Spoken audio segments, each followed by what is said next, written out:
Could we start with your first name, please? My name is Hansel Kwon, but you can call me Hansel. Okay, Hansel. Nice to meet you. Let's start with a topic, feeling bored. Okay. Do you think childhood or adulthood is more boring?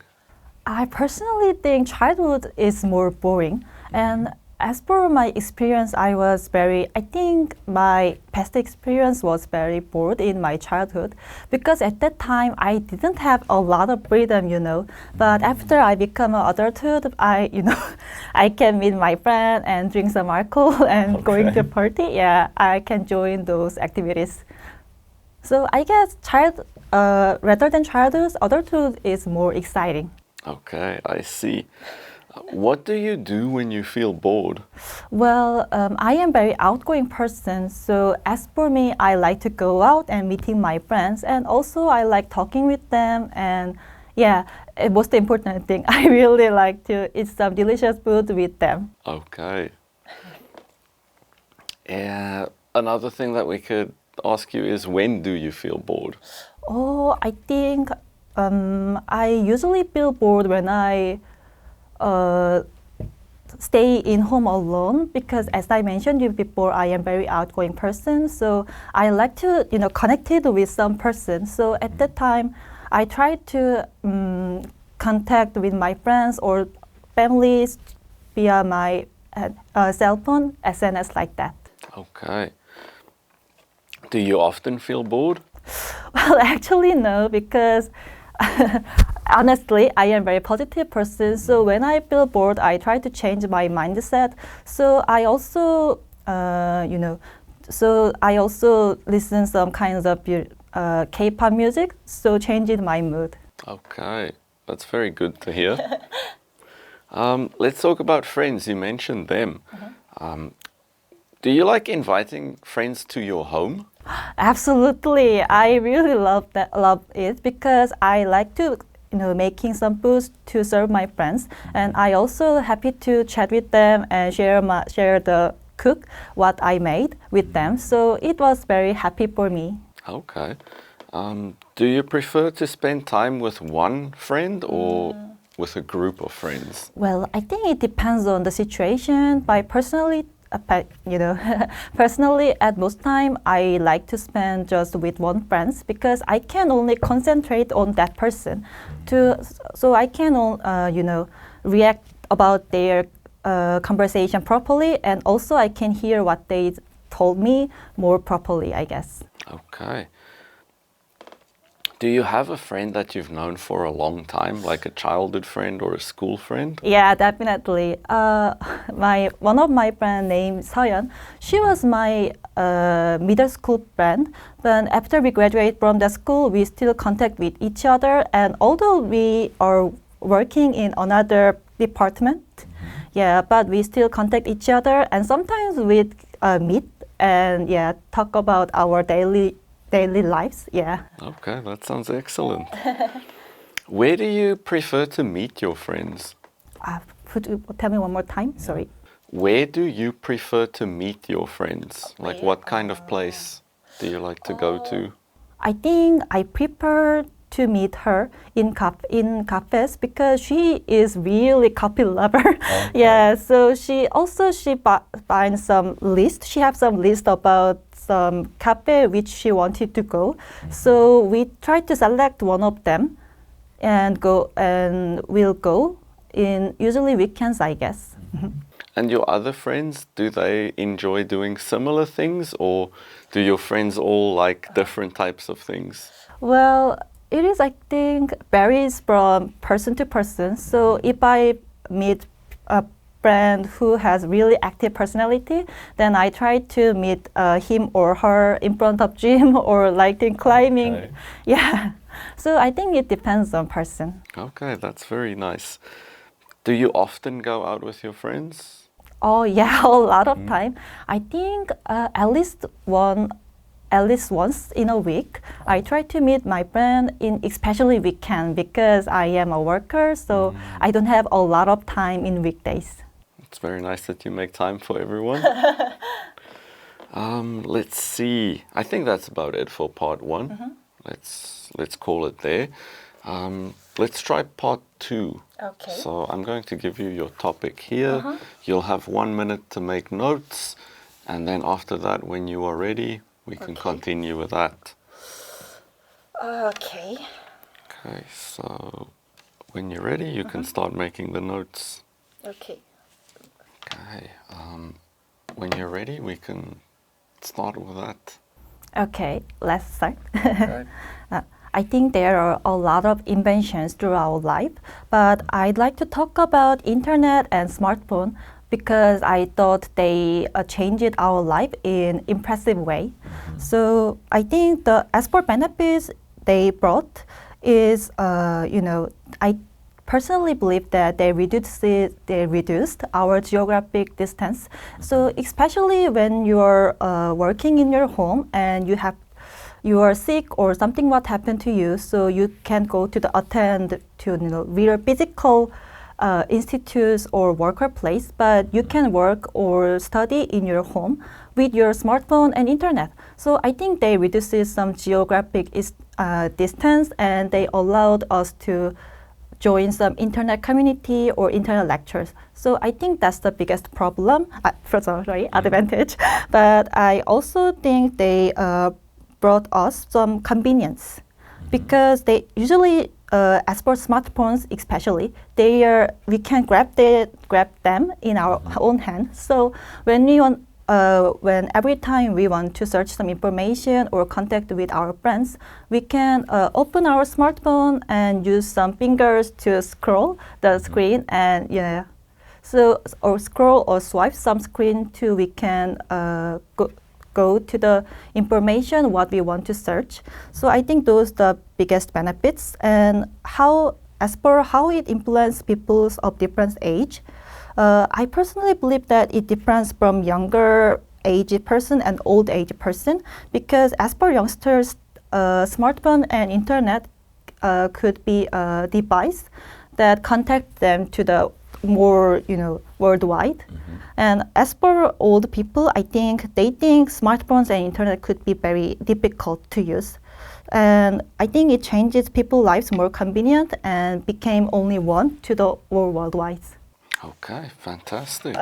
Thank you. You got a lot of information in a short time there. That was well done. Thank you. Yeah, let's look at some of the follow-up questions there. A big topic these days when we talk about technology is AI. So do you ever think that AI will replace human teachers? Personally, I don't think so. The reason is that, AI is, although I don't have a lot of experience and knowledge about it, but I heard that AI is based on robotic and mechanic things. So, but I guess teaching means that teacher need to watch and observe their students and find their strengths and weakness and try to build out them. So I think it couldn't be changed by AI or robotic mechanism, something. Okay. What kind of inventions can be used at school?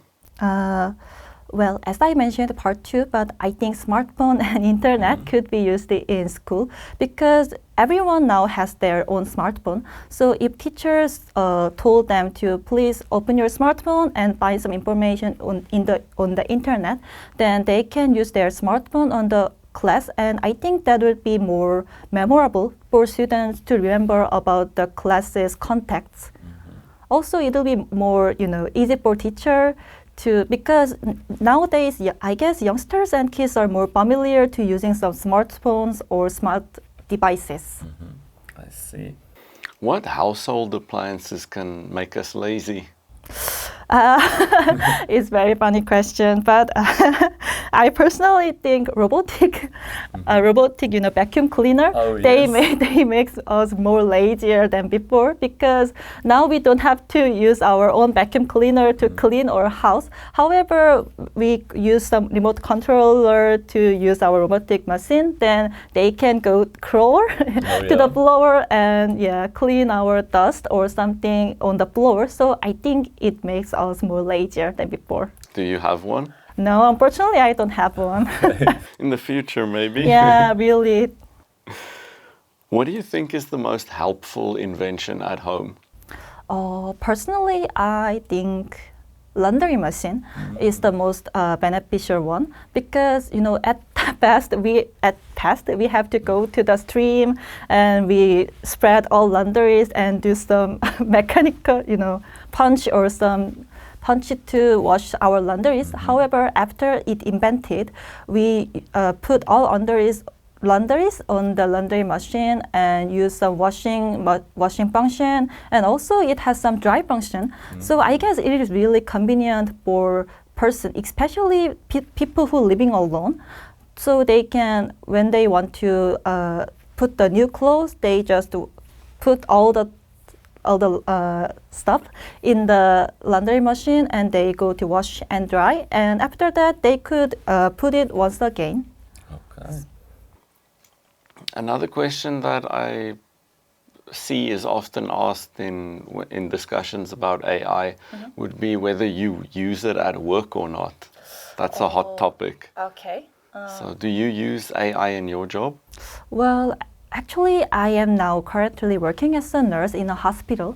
So Hopefully you don't. yes, unfortunately, I don't use AI. But I heard that nursing association and the governments try to use some AI technology in our medical service system, especially electronic medical devices and some recording systems. So I guess they will install that, as soon as possible, I guess. Okay, so it's used more on not on the nursing side, but rather like the administration side? I guess so. Okay. Do you think AI would help you a lot if they were to use that for those types of things? Well, I think as for working as a nurse, I think AI could help me a lot because, nurses do their job with doctors, but unfortunately, there are sometimes doctors are not available. For example, they are go to operation or they are do some emergency situation. At that time, we don't have doctors, but we try to deal with problematic, and difficult patients with emergency situation or something else. At that time, I think AI could help us because it has some protocol. So I think it would allow nurses to give some protocol to deal with the difficult and emergency situation like that. I see. Okay, I think that's it for part 3 as well. Thank you very much. Okay, let's have a look at our evaluation here. I think if I had to give you a score personally, I would go for a 6, 6.0. Do you want to hear the positive or the negative first? Well, negative first. Okay. In terms of negatives, I think there's a bunch of small things that are holding you back from getting like a 6.5 or a higher score. It's grammar. I know I have some problem with articles and some plurals. Plurals, articles, and just sometimes like choice of words. Yeah, I know I have those kinds of, drawbacks. It's something like the difference between bored and boring. Like I think there was one case where you said you felt boring. In like normal communication, obviously I know what you mean, but in the test context, I think that's something that they would mark you down on. Using the right form, I feel bored, or the situation is boring, like being able to distinguish between those. I think another example of that you were talking about, just trying to think of the right way you said it. You said when I was adulthood. Yes. Yeah, we would rather say when I'm an adult. Adulthood is like the condition or the time of your life, Okay. but you are an adult. Same for child and childhood. Another little mistake was like saying connected instead of connect. Yeah. Or to show my cook. To show my cooking would be the correct cooking, way. Right. It's little things like those that you can improve on. And I think if you were to improve on that and you spoke with the same confidence that you did today, I think you could get a 6.5. Like that is something you could aim for. Okay. right there, I bring you into the positives. Okay. You spoke with a lot of confidence. Oh, is that an advantage? Yeah, of course. Oh. Confidence. What I really liked is not just your confidence, but also the fact that you could keep speaking. We also look for that. Oh. You're not hesitating, you're continuing to speak. You can carry a conversation. Like, those are all positive things. The only negative thing that I could say about that, you speak a little bit too fast sometimes. Yeah, I know that. It's like you, especially in the part 2, you got a lot of information in like 2 minutes. So I don't know if is that your natural way of speaking? Yeah, because I speak the similar tone with Korean too. So Okay. I know that although some patients also complain me about that, but oh sorry, but you can hear my pronunciation. Yeah, like this. Yeah, like I think speaking too quickly, if that's your normal way of speaking, it's harder to fix that habit. But I would say if you're in a test, try to think of it as a test. Try to slow down a little bit. I'm thinking of it not just in terms of me understanding you. Like, I can understand you just fine. But if you speak very quickly, I'm always worried that a student who does that, you kind of trip over your own words. Like, you speak too quickly, maybe you get confused Yeah. by speaking too quickly. So I'm just worried about that. Okay. So if you're speaking too quickly, just slow down. Give yourself some time to think about what you're saying. Otherwise, another interesting one was talking about mechanical work. Yeah, When you did like explained about the washing, Yeah. we could say that is manual work or got it. physical work. That would be a better term to use, but it's I guess maybe a little bit of Konglish there. I think so. But yeah, otherwise, I think those are the negatives and the positives. I think overall definitely a 6. I think a big benefit for you is your confidence, because once you step out of like the IELTS world and you go into normal life, being able to communicate is also very important. Okay. And the fact that you have that confidence and that willingness to speak, it's very good for you. So yeah, try to keep that in mind as you're going forward. Okay, thank you. Any questions from your side? Is that, well, actually, I don't have any other, I don't think about taking another IELTS exam, but I just curious about, is it separated, normal conversation words and IELTS conversation word is different? You're not graded or judged in a normal conversation. Oh, I got it. Like in a test situation, there's always criteria, things that we look for in order to give you a grade. Okay. But in real life, the most important thing is being understood. I think in any test, it's the same as when you studied for nursing and when you do the job itself. There's a lot of things that you do take from your course that you did study, but there's also other things that the studying doesn't cover. I think it's good to look at IELTS in that way. IELTS can give you a lot of skills, Okay. but just because you can do IELTS doesn't always mean you'll be perfect in real life. Like, you have to approach it in that way.